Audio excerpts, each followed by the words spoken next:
Esta es la emisión en directo de Noticiero Guatevisión con nuestro jefe de redacción, William Porón.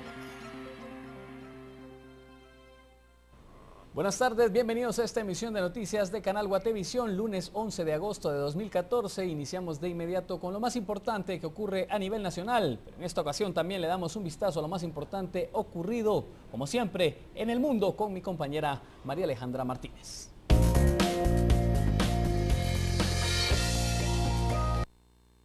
Por eso rápidamente le damos la bienvenida a María Alejandra. Buenas tardes, bienvenida a esta emisión. Iniciamos con un tema que en las últimas semanas ha estado en la agenda de todos los medios de Guatemala y que tiene que ver con los niños migrantes. Buenas tardes, María Alejandra, por favor, adelante con tu informe. Así es, William, buenas tardes a ustedes, buen inicio de semana.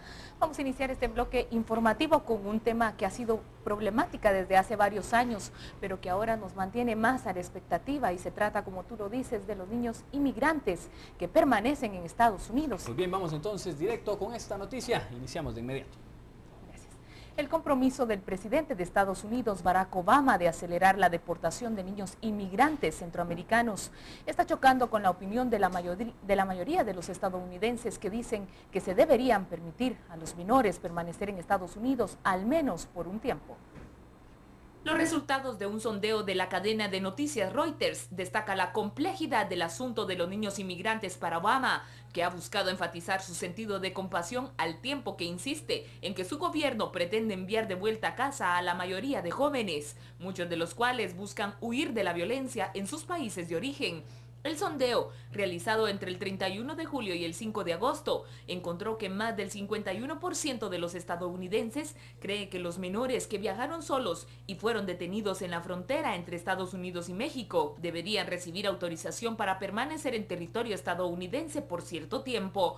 La cifra incluye a un 38% de quienes piensan que los menores deberían recibir refugio y ayuda para subsistir hasta que se considere que pueden retornar a casa de una forma segura. El 13% dijo que los niños deberán poder quedarse en Estados Unidos, mientras que un 32% está de acuerdo con la deportación inmediata. Al final, la gente es humanitaria y entiende que sin importar en qué situación se encuentre el presupuesto, ya sea que podamos o no pagar esto, se trata de niños. No importa que diga el sistema de inmigración, son inocentes, dijo un señor de 42 años quien tomó parte en la encuesta. Sin embargo, dijo que deseaba que la frontera sea mejor protegida para evitar otra ola de inmigrantes ilegales en Estados Unidos. Entre octubre del 2013 y finales de julio de este año, casi 63,000 menores solos cruzaron la frontera suroccidental de Estados Unidos. Muchos provinieron de Honduras, El Salvador y Guatemala. Ante la preocupación de que traficantes de personas estén alentando el flujo de inmigrantes con el rumor de que a los menores de edad se les permitirá quedarse en Estados Unidos, el gobierno de Obama decidió endurecer la postura pública al advertir que los niños que arriben al país de manera ilegal serán enviados a casa inmediatamente. En otra información, los insurgentes del Estado Islámico aplastaron a los grupos tribales que se resisten a su control en el este de Siria. Esto lo declaró una organización de derechos humanos, que además informó que los rebeldes suníes han crucificado a 2 personas y ejecutados a otras 23 en los últimos 5 días. Los insurgentes, que también están logrando rápidos avances en Irak, están reforzando su dominio en Siria, donde ahora controlan casi un tercio del territorio, en su mayoría áreas rurales del norte y el este. Combatientes de la tribu al-Sheita intentaron resistir el avance del Estado Islámico este mes, según residentes cerca de la zona y el Observatorio Sirio para los Derechos Humanos, una organización activista con sede en el Reino Unido. En Al-Sha'afa, una localidad situada a orillas del río Éufrates, el Estado Islámico decapitó a 2 hombres del clan tribal el domingo. Las autoridades dieron un plazo de 12 horas hasta hoy para entregar a otros de sus miembros. La fotografía de un niño sosteniendo la cabeza decapitada de un soldado sirio subraya la barbaridad de los militantes del Estado Islámico. Fuentes de grupos tribales dicen que el enfrentamiento entre el Estado Islámico y el clan al-Sheita, que asciende a unas 70,000 personas, se intensificó desde que el grupo rebelde suní tomó el control en junio de los 2 campos petroleros de la zona. Un ministro del gobierno de Bagdad denunció que militantes del Estado Islámico han matado al menos a 500 miembros de la minoría religiosa yazidi en el noreste de Irak, enterrando a algunas de sus víctimas con vida y secuestrando a cientos de mujeres.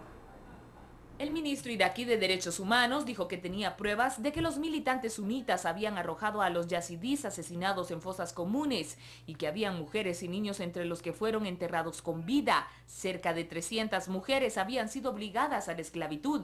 El avance de los insurgentes en el norte de Irak obligó a decenas de miles de personas a refugiarse, amenazando con llegar a la capital de la región autónoma kurda y provocando los primeros ataques aéreos estadounidenses en la zona desde que Washington retiró sus tropas en Irak en el 2011. El acoso es realizado a alrededor de unos 600.000 civiles pertenecientes a diversas minorías étnicas que han tenido que huir de sus casas. Un militar estadounidense publicó un video para mostrar el lanzamiento desde el aire de alimentos y agua para miles de miembros de la secta religiosa iraquí yazidi, amenazada por los militantes del Estado Islámico de Irak. Alrededor de 40 paquetes del sistema de suministro de contenedores de agua potable por un total de 3.804 galones, además de 48 paquetes por un total de 22.488 comidas listas para servir y 590 galones de agua potable. Además, fueron entregados. Un ataque con un proyectil a una cárcel de la ciudad ucraniana de Donetsk, escenario de enfrentamientos entre el ejército ucraniano y las milicias prorrusas, se saldó con un preso muerto y otros 106 fugados. En el bombardeo, otros 18 reclusos resultaron heridos, informó el ayuntamiento de esa ciudad en el este de Ucrania, controlada por las milicias separatistas prorrusas. La fuga masiva de presos se produjo en la prisión de alta seguridad número 124, poco después que un proyectil de artillería impactara en uno de los bloques de reclusión, señala la nota publicada en la página web del ayuntamiento, cuya administración y talleres también sufrieron daños a consecuencia del bombardeo. Según el ayuntamiento, parte de los reclusos fugados se han presentado esta mañana en el penal. Donetsk, con una población de casi 1 millón de habitantes antes del estallido del conflicto entre las milicias separatistas y las tropas ucranianas, está completamente rodeada por las fuerzas del gobierno de Kiev. Las autoridades ucranianas aseguran que la situación de las milicias prorrusas es desesperada y que muchos de sus integrantes intentan abrirse paso hacia la vecina Rusia. El presidente iraní Hassan Rouhani ordenó la suspensión de todos los vuelos de los aviones Antonov 140 fabricados en Irán tras el accidente aéreo que causó 40 muertos y 9 heridos. El avión Antonov, bajo licencia ucraniana, se estrelló poco después de despegar del aeropuerto en Teherán. Antes del accidente, Irán poseía 9 aviones Antonov 140 de fabricación local.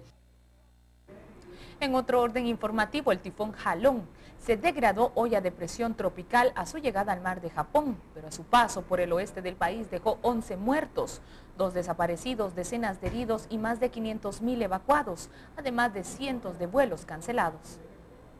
A pesar de la degradación del tifón, la Agencia Meteorológica de Japón mantiene la alerta en varias regiones, en especial en Hokkaido, en el norte del país, debido a que aún se prevén intensas lluvias y fuertes vientos. Halong, el 11º tifón de la temporada, abandonó esta mañana el archipiélago japonés y continúa su evolución hacia el noreste con una trayectoria próxima a la isla de Hokkaido. Al menos 11 personas murieron en desbordamientos de ríos y canales, deslizamiento de tierra y golpes con objetos desprendidos por el viento, mientras otras 2 personas permanecen desaparecidas, indicaron las autoridades. Debido a las malas condiciones climatológicas, unos 330 vuelos fueron cancelados el domingo, mientras 500 fueron suspendidos el sábado, afectando a miles de personas.